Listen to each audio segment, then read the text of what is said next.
So, you live your life for what? You go to temple, see monks for what? Good karma is not enough. Sedikit mengulang apa yang kita bahas di DMG, preconditioning. It's important to start with. Coba kita ulang ya. Jadi saya mengulang dari bakmi YY, bakmi awai. Ya. Why? Kenapa saya membahas itu dulu? To bring the mind home. It's about the Dhamma is realistic.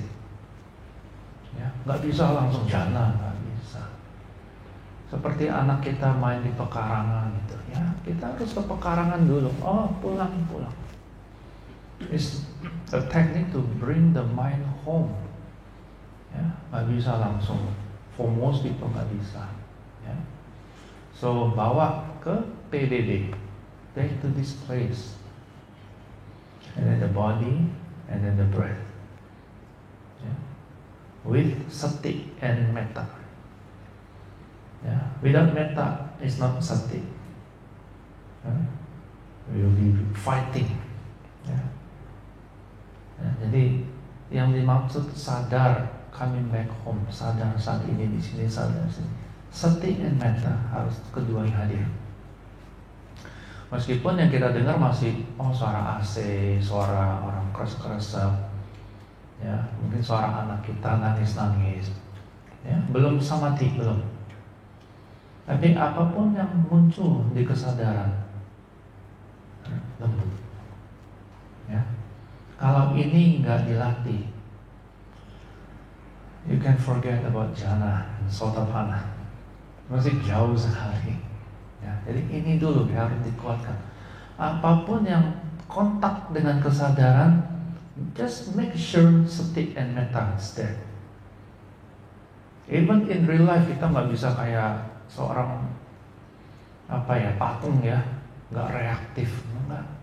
In real life, you cannot use samadhi all the time. Ya, bisa dipecat kita. Ya, sati and metta bisa lah. Ya, sati and metta itu is the foundation. Nah, sati and metta yang diarahkan ke satu objek itulah samatha.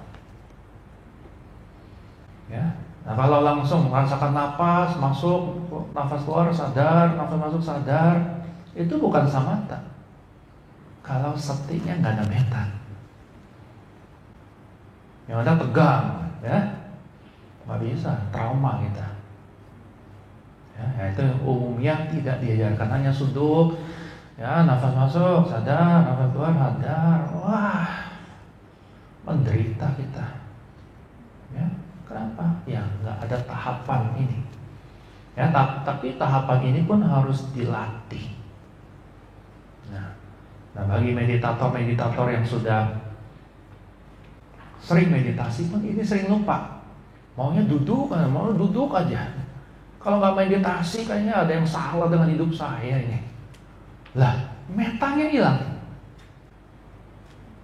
Karakter metta apa? Lembut, lunak, acceptance of reality. Ya dah.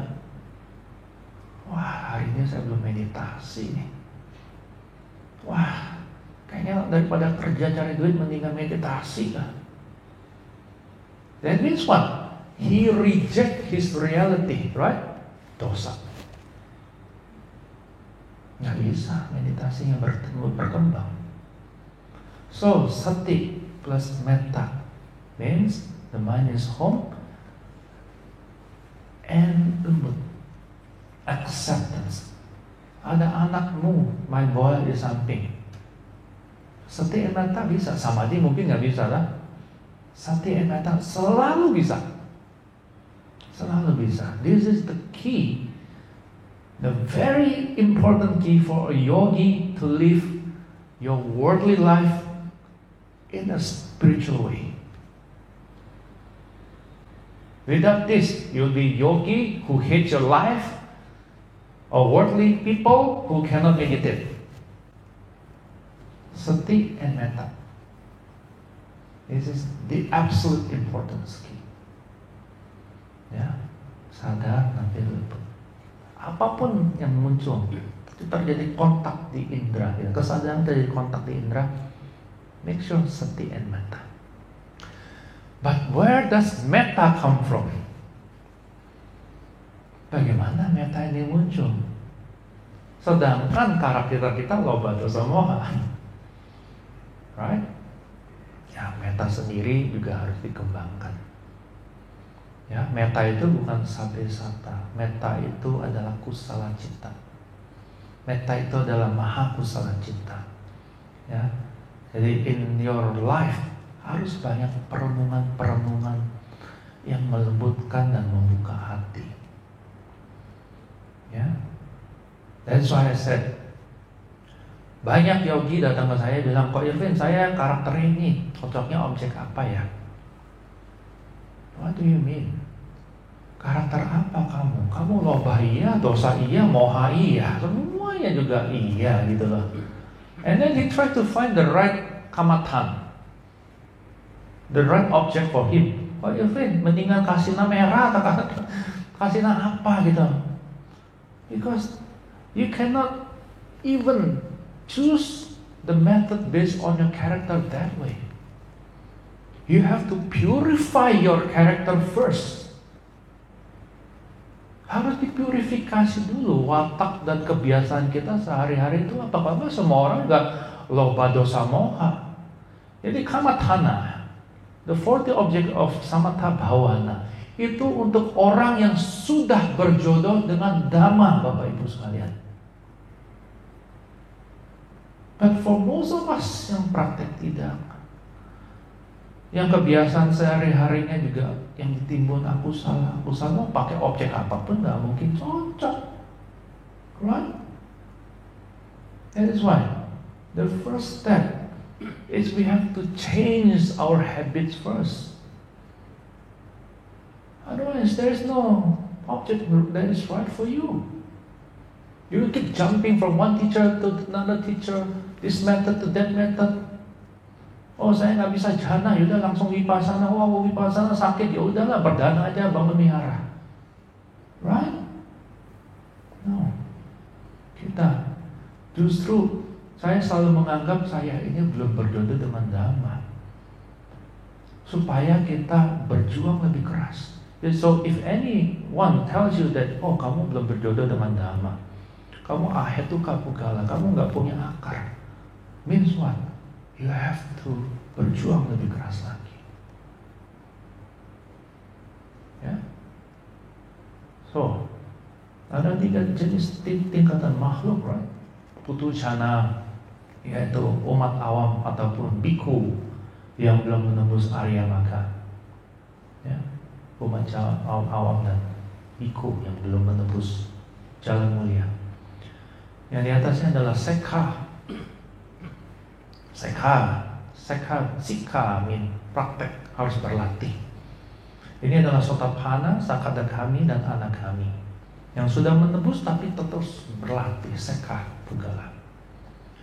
Kemudian asekha, yaitu arahat. Arahat asekha means nggak usah berlatih lagi. The PR is done.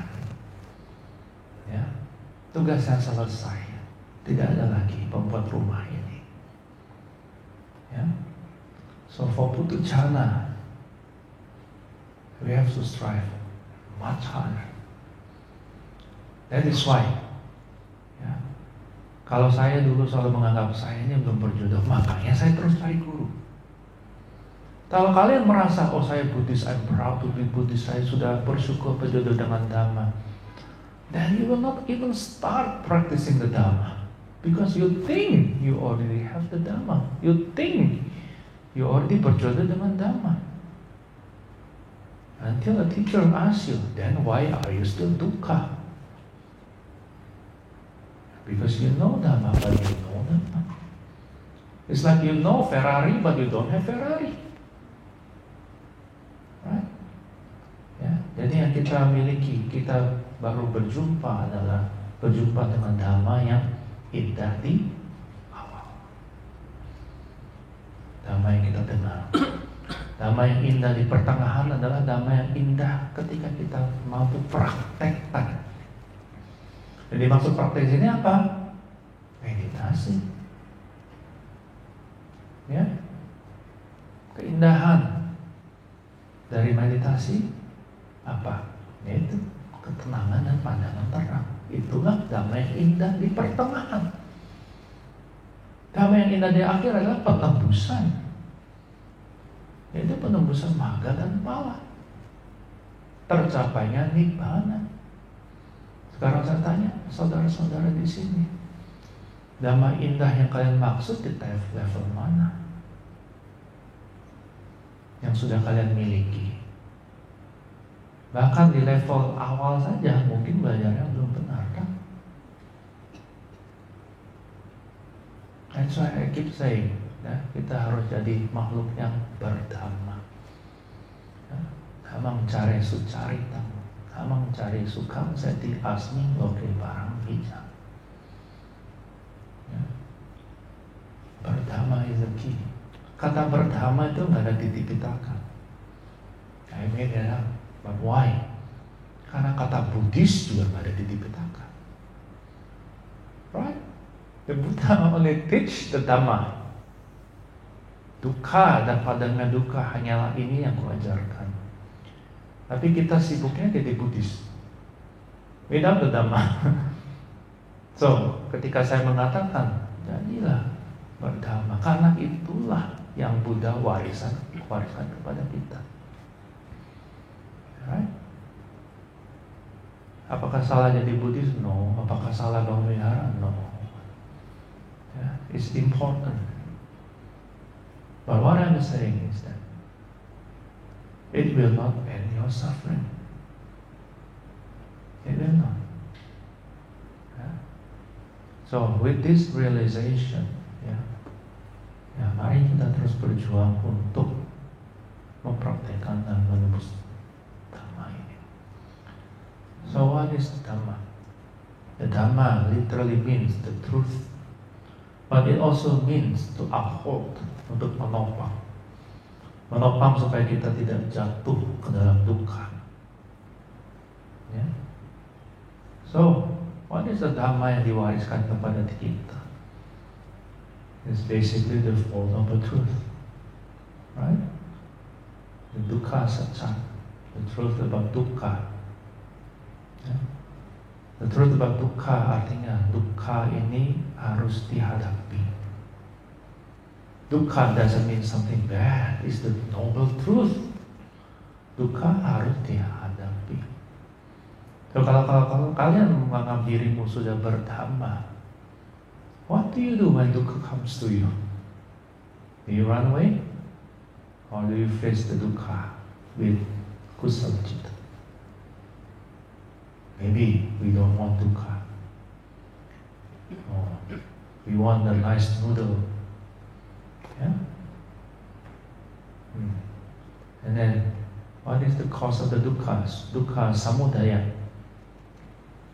Nah, sebab dari dukkha itu harus dilenyapkan. Dukkha harus dihadapi, tapi sebab harus dilenyapkan. Right? Nirodha, padamnya dukkha harus direalisasi. Maka jalannya harus dikembangkan. So, the Buddha did not just teach about dukkha. The Buddha teach the Four Noble Truths. Dukkha dihadapi, sebabnya dilenyapkan,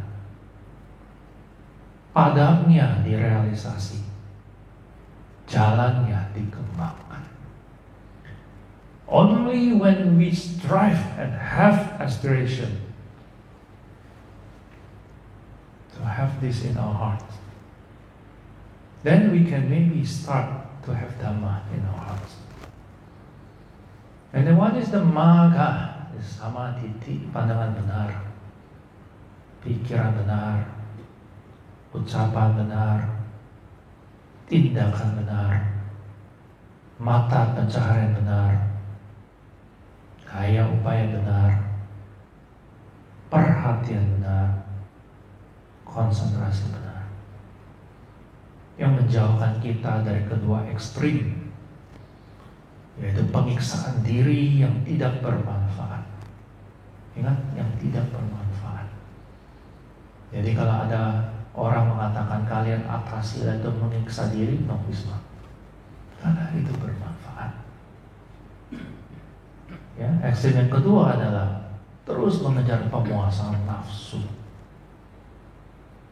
Ya, so the middle path is to avoid these two extremes. But you have to understand, atasila, bertapa di hutan, bukan penyiksaan diri. Karena tidak merugikan jasmani.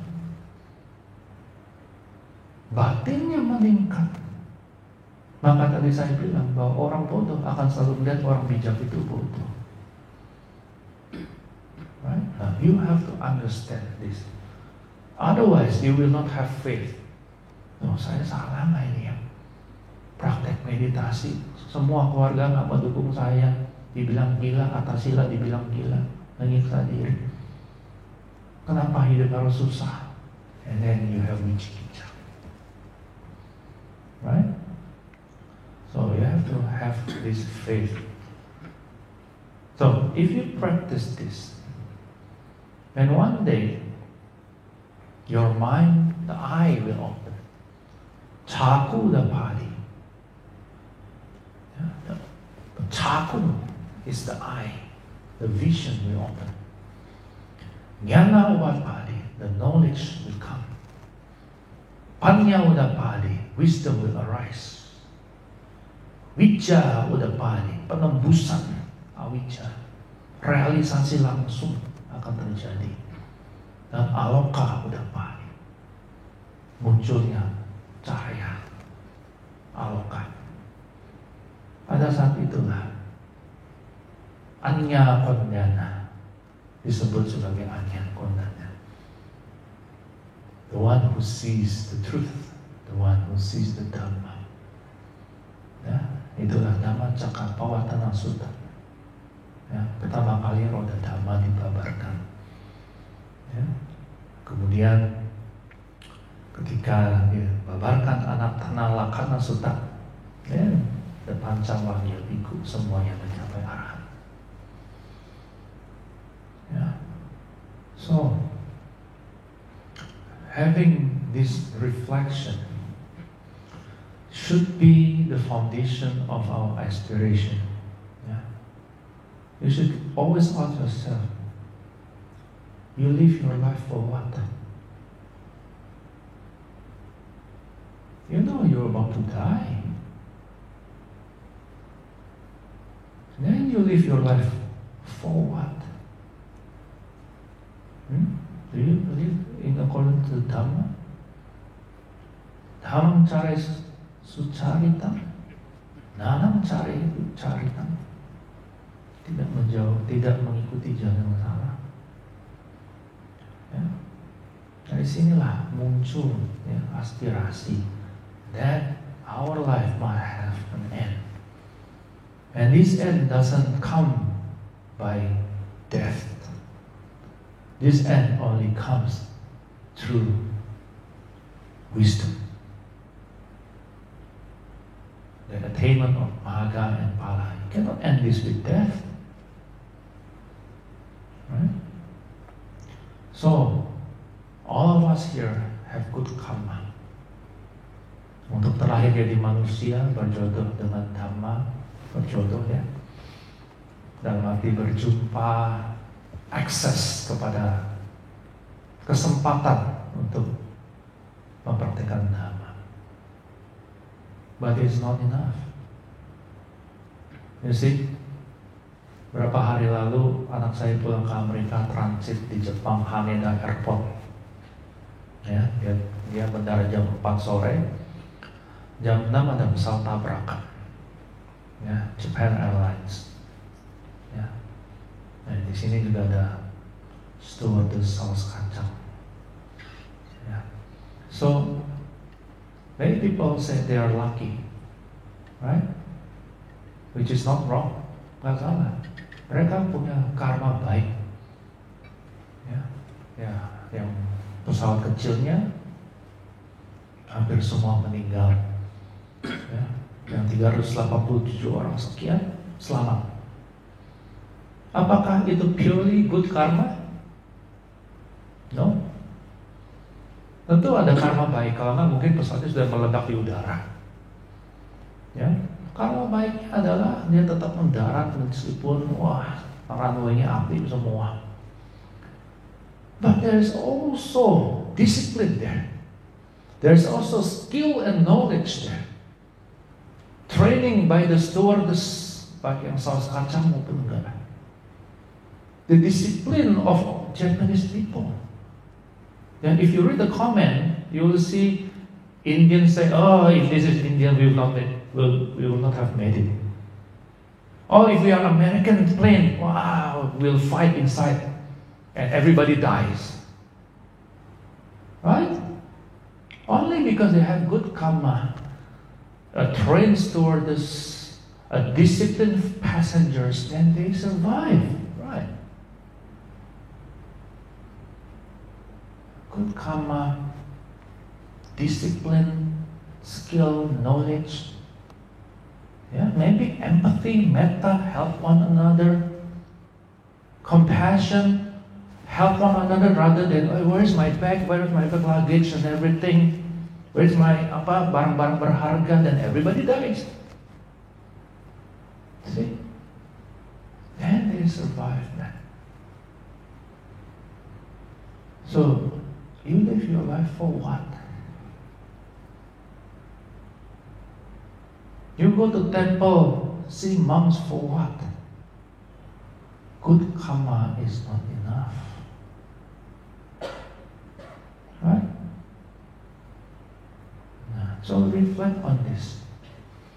Because the Dhamma, the purpose, the reason, is not just to save us from airplanes. It's to help us escape this samsara. And that's what the Buddha taught us. Itulah yang diajarkan Guru Agung kita. Dan kita sudah berjodoh.